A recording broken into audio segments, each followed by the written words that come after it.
Welcome to Picks with the Professor, college basketball edition from Monday, December 11th. Because Jared, as you can see on the screen there, we are again hurting for games, quality games, but we think we found some value in these three for the people. I think it's gonna be a rough week with regards to quality of college basketball. That doesn't mean there's not money making opportunities out there, but the Mhm, quality mhm, this week with finals happening this week and last week has been kind of rough for a lot of the quality content, I feel like. Yep, definitely agree. But fortunately for you, viewer, we are covering the second best game on the slate. As Eric Matthews said on Boy Meets World, that's Yale and Quinnipiac. So can't wait to talk about this one. Should be a barn Are, burner. are we dating ourselves talking about Boy Meets World at this point? I feel like there's I probably mean, people watching this show who don't even know what we're talking about. but there's probably like six people that do, and it just made them love this show forever. So There that's you that's go. really all that matters. That's a good point. Yeah. A recap of where we are Sunday. Lost both plays of the day. Still a 13% ROI, doing really well there. Really well there. Our free show picks for Saturday started off strong and then just could not finish with the totals. I think we actually got the totals in the first three games and the sides on the first three games. The totals we didn't cover on show, but I think all of them had an A grade total on, and then the totals we covered at the end of the day didn't come through for us, but still a solid little ROI for our free show pick. So if you're just with us here, we're helping you make money, and that brings me joy. A grade picks. I mean, there's really the only thing to say is I am disappointed in the A grade picks. There's really nothing else to it. Mhm. But as we always talk about, and I want people to join our dub club, but I want people to know what they're getting into. What they're getting into Mhm. is transparency. We're not going to win every week. We're going to win more than we lose. But when we lose, I'm going to work tirelessly to figure out what's going on. And sometimes I can fix it on the first try. Sometimes I can't, but Mhm. things will get figured out. And I'm constantly working to figure out how to make things better. Because I'm not happy with it. Yeah. That's the Yeah. bottom line. Yeah. And I would look to college football as a great example. The first half of the year was kind of up and down every week, didn't really know what you were going to get. And by the end, it was rocking and rolling. Yeah. So I feel like that's kind of the perfect example.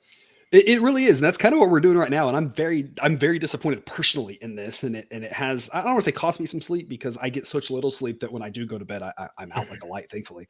But it's a good example of the first half of college football was kind of like barely above break even. It was kind of Mhm. like depending on which you're playing, maybe below, and it was just right around kind of mediocrity. And then it got better and better and better and better. And by the end, it looks really good because the back half was so strong. And so Yep.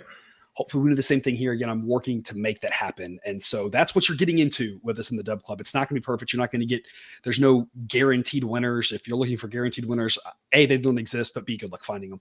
Mhm. As we're always talking about, there's the link. If you're looking for the QR code, again, the promo code there, you get say $5 off your first month. Running out of time if you're not with us yet to lock in these prices now going forward. And again, you're going to get a lot of information, a lot of metrics, a lot of details, a lot of thresholds, a lot of for A grades and B grades and team totals and NHL coming next Mhm. year, maybe FCS football coming, maybe minor league baseball or college baseball. Who the heck knows what I'm going to get into with Wow. these things, but just covering a bunch of stuff and Yeah. adding more stuff always. And so you're always going to be getting a bunch of good things there. And at some point, the price you're liking now is going to be some good bang for your buck a Mhm. couple years down the road. So lock that in before the new year.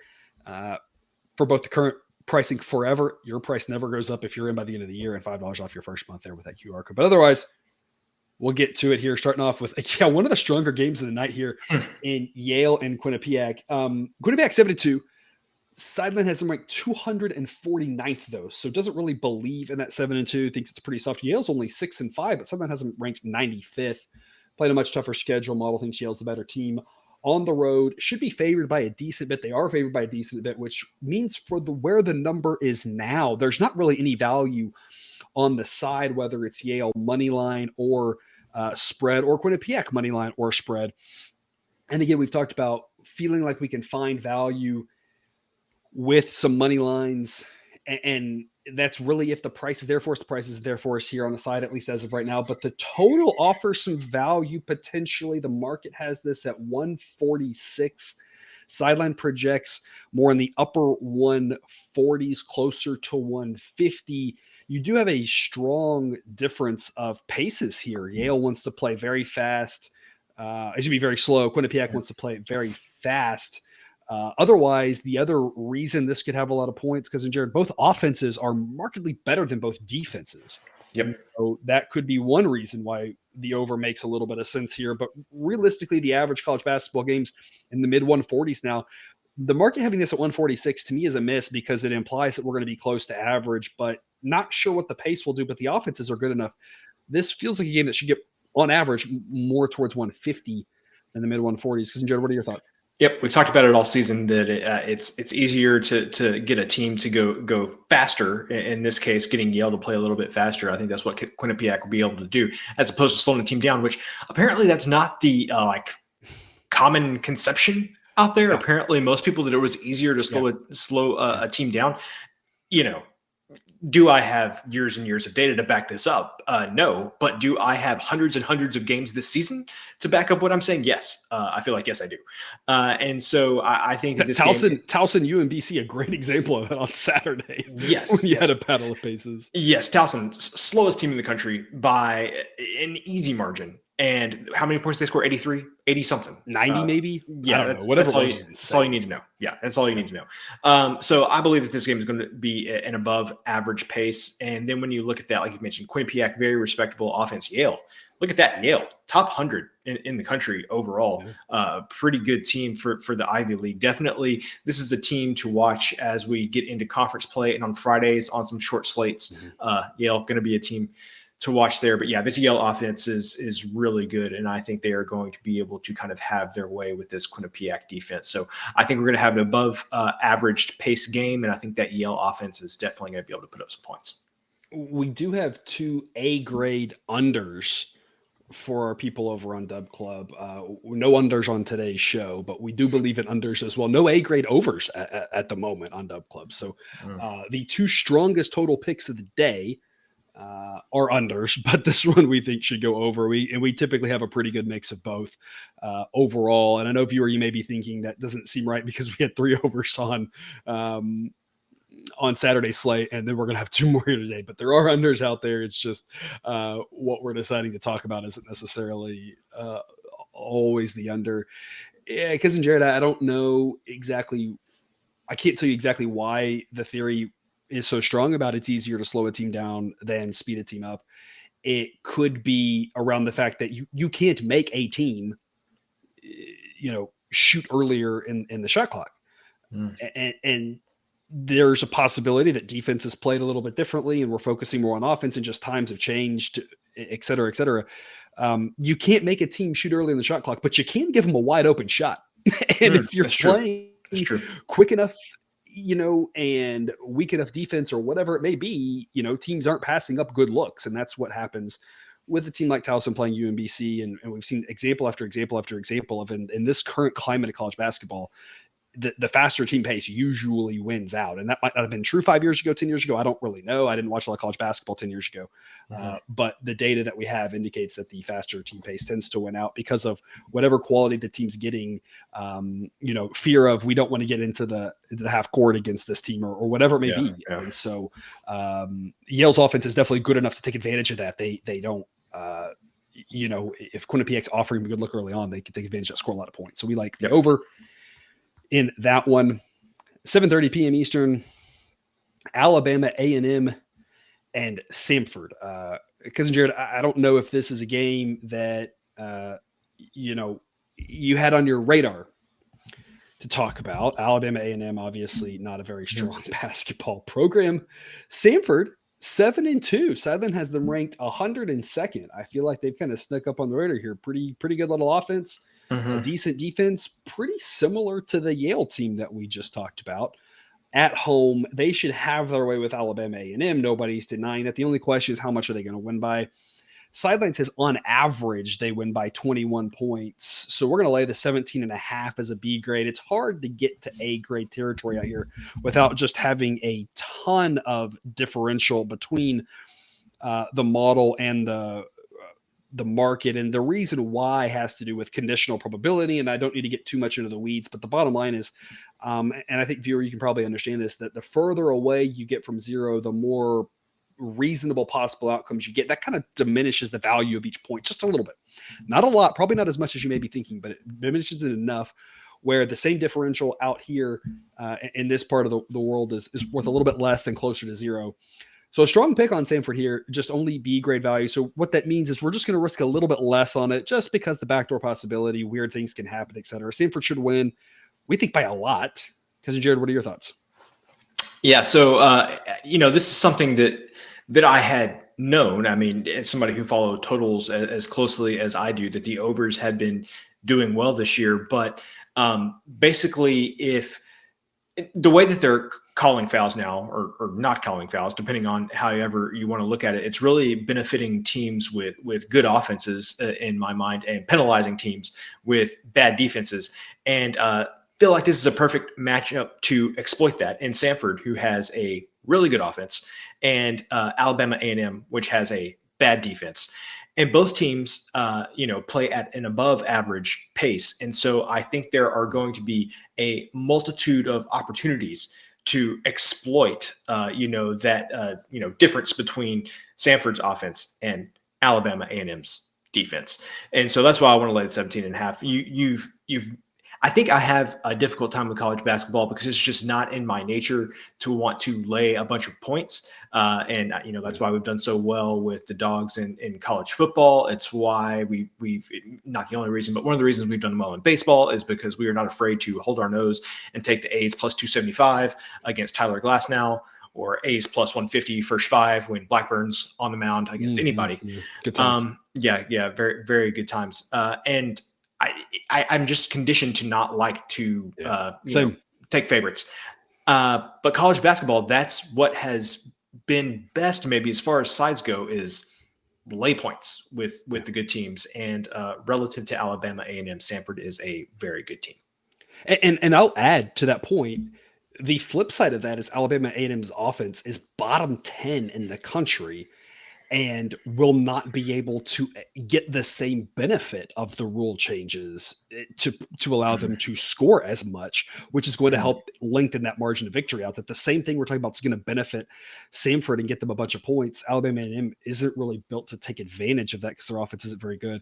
We've talked a lot about totals being higher this year and the rule changes, and I really think that's one of the reasons that the model has struggled, is because I think that's helped better offenses be better. And we realized that quickly with totals, and that was built in and baked in and picked up on. And we rocked the overs, and the A grade overs are doing well. The A grade unders are doing kind of just so-so. The B grade unders are doing better, which is weird. But I think it just didn't quite trickle into the larger margin of victory projections. We were taking a bunch of dogs. I think it's been really hurting us, our performance on the A grades. And so kind of recalibrating some of that over the weekend to adjust for this nature. And I think that you hit on it. I think that the rule change is just making the better offenses better.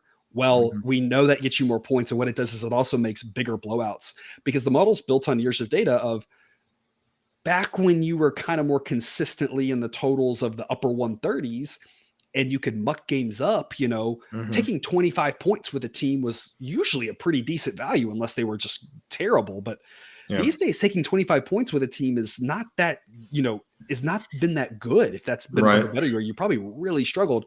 And I think that's one of the reasons that the A sides have done so poorly, because that's what we're built on. But you have to make the adjustment. We made it a little bit slower than I probably should have. So that's kind of on me, but that's been recalibrated now. And this is a situation where it's like, okay, we got to find the right spots with the right offenses who can score a bunch of points and cover these big numbers. And that doesn't mean we take every big favorite. It just means pick the right ones. And this is one that we have our eye on, not quite to A grade, but probably worth a play, especially given the short slate, which will wrap up our free pick section with Mississippi Valley State and Gonzaga. Mississippi Valley State overall dead last. And folks, it is not even close. And it's because of that offense. Their actually defense is worse than Mississippi Valley State. Only 3 of them, but they exist. The offense is what is just truly terrible with Mississippi Valley State. They just can't score and can't hit with anybody. This is going to be a massacre. Is there going to be some extra effect from Gonzaga having lost on Saturday and make this even more of a massacre? Don't know. Maybe that is on the table. But again, on a short slate like this, we're kind of looking at, looking under every rock. Yep. And viewer, one of the other benefits of being on Dub Club here, we're going to do an extended cut. We're going to cover every single game on the slate today, like we do with college football. So if you're with us on Dub Club, you're already on the extended cut link, and get forward looking at that, because we've looked under a lot of rocks. We're going to tell you everything we found, everything we're thinking right on every single game of all those games. And there's a couple of A grade picks and a couple other B grade picks, but this is one that we wanted to talk about. People are always looking at Gonzaga. This Gonzaga team, sideline still has them number 13. I don't think they're as bad as the talk is about them. They lost to Washington, but that was a true road game. Washington's not a bad team. Yeah, I was about to say, I feel like sideline's a little bit higher on Washington Yes. than everybody else is. Yeah. We had an A grade pick on Washington, thought that was a pretty toss-up game, and sure enough, it turned out to be. The concerning part you have for Gonzaga, they had that stretch in the second half where they didn't score. They scored like 3 points in like 7 minutes or whatever, and that cost us the over. But thankfully, we could get the A grade pick on Washington to balance out. Folks, they won't have that problem against Mississippi Valley State. We've seen Gonzaga play teams of this tier, and they typically score 100. And so we're going to say, hey, if they can get us to 100, then all we need is Mississippi Valley State to score 41 and we can get over 140 and a half. It's C grade value. The model says 141.9. So it's only a small edge. So we're going to risk a little bit less on this one, but we still think this is worthy of a play. Cousin Jared, the concern here, Mississippi Valley State plays slow. They don't score, but they give up a lot of points. And Gonzaga is a team that likes to score a lot of points. So obviously we assume they're going to do a bunch of the heavy lifting. What are your thoughts? Yeah, we know a lot about the Gonzaga offense, but let's talk about the Gonzaga defense. And I mean, it's fine. It's okay. It's good. But when you look at the games that they have actually played, they have given up anywhere between 60 to 70 points, and part of that is pace related, but generally it hasn't really mattered who they've played. They've given up around 60 or 70 points a game, and again, part of that's pace, but they have given up some points. Mississippi Valley State will get in their own way with scoring points, and so kind of where I'm going with that is that we're going to need Gonzaga to kind of get out the way and give up some buckets, because it's going to be hard for Mississippi Valley State to do that on your own. But Gonzaga has given up some points this year. Mississippi Valley State, I hope their season ticket holders, for multiple reasons, have gotten a really good deal, mostly because they haven't seen a single game yet this year. They have not, and they will not see one until January 6th against Alabama State. So it's a conference. So every non-conference game is a road game. Yeah, I mean, they've played every game on the road. From what I can tell, they have not played in any of the preseason tournaments or anything, or invitationals, and not to disparage Mississippi Valley State, but with this product, why would they get invited? Yeah. Why would they get invited? They have played in Louisiana, Oklahoma, Connecticut, Texas, California, 3 games in California. Took a whole West Coast swing there, back to Texas, Virginia. They're going to play in Washington, go back to Oklahoma, Texas, back to California. Yeah. All of that generally every 4th day. So they're not a good team. They have also not been set up to succeed, in my opinion, just with that schedule and everything. And again, there's probably nothing they could do. Some of these teams are playing. They're getting a pretty. They got to overtime with Pacific, which just feels like that was their one chance to win a non-conference game. Yes, yes. But here they've had 6 days off. I mean, an eternity for the schedule that they have played so far. I think that they can do enough. And when I say enough, I mean 40 points. Give me 45 points. And I think that, Gonzaga can get to 95 and we can go over with this. So that's all I'm asking. Mississippi Valley State, give me 45 or 50 points. And then I think Gonzaga can do the heavy lifting on the rest. We talk about pace, right? Obviously Mississippi Valley State plays slow. I think part of that is they can't get good looks. Yeah. Because they're so bad on offense. So they're going to take more of the shot clock because they aren't getting good looks. So it's not like you're enticed to shoot within the first 10 seconds of the shot clock or something like that. But we always talk about the pace is typically driven by 3 things. Number 1, the faster team. Number 2, the better team. Number 3, the home team. All of those line up for Gonzaga. If you're Mississippi Valley State, I don't know what the coach is thinking, right? I'm assuming he's not listening to this show, unfortunately.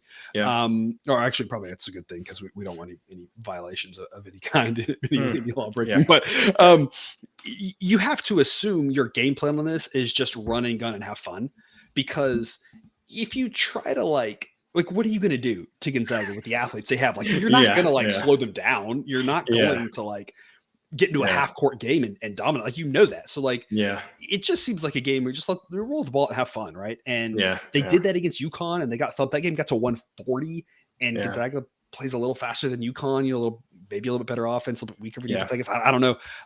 But when you look at the amount of points that Mississippi Valley State has scored, they've scored in the 30s and 40s against the slower teams and the better defensive teams. And they've scored in the 50s and 60s against the faster teams and weaker defense teams. And Gonzaga's a mix of that because their defense is pretty solid. Obviously, if you're a Gonzaga fan, you're sitting there saying like this defense is not championship caliber. Sure. Aside from that, relative to what Mississippi Valley State's playing, this is a good defense, right? Mm-hmm. But the pace is fast enough. I'm with you. Like, they should be able to get around 50 and Gonzaga can name their score. And hopefully they're upset after the Washington thing and they decide they want to put up 100 points. We know they can. And again, the fact that they should be able to control the tempo of this game and get things up and down means that the over is probably the smarter way to look on this. Didn't get there against Washington. That long scoreless stretch that game had was weird, but that game was on pace for about 170 points through 3/4 of it. That's not like, oh, we're on pace for 170 after 5 minutes. Like, that game was like flying over and then the scoring just stopped. And that happens sometimes. We always talk about keeping our units respectable. I know I say a lot of the same things, but I'm just trying to make sure for anybody that's new that hears it, that you're hearing the right messages from us, which is, responsible gambling. We're not putting 20 times max whale, any of that nonsense, right? Because that's not how this should work. And so you never know what's going to happen in any one game, but that game was a great example of one where the pace, the offense, everything was there for the over, and then just something fluky happened. Could happen here, but with Gonzaga being able to score 100 and do most of the heavy lifting, we think over is the way to go. So there is your recap. There's no, preview for the extended cut. The preview for the extended cut is everything. We're going to just shoot the breeze about every single game, talk about what we would play, etc. And if you want to join us for that, again, there is the QR code, promo code, link in the show description, etc. to sign up on Dub Club, get the extended cuts, and try to make sure we provide all the value we can. If there's any extra value that you want to provide and you're with us, drop me a note and offer a suggestion. Doesn't mean I'll do it, but I always want to try to make sure I give everything I can to all of you who are supporting this here program. Because Jared, parting words before we get a 60-second break and then dive into the rest of the college basketball slate for Monday. The only thing that I will say is the only guarantee on this show is if I say I'm not going to do something, that I end up doing it. I said I'm not going to talk about every college football game this season. We did that a couple of years ago. I was like, yeah, y'all can do a college basketball show. I'm not going to do it. And here I am talking about every single college basketball game on a Monday night with a bunch of random games. So kids, don't let your dreams die. Very well said. All right, here comes the outro music. Read through this if you haven't yet. Otherwise, hopefully we see you in 60 seconds.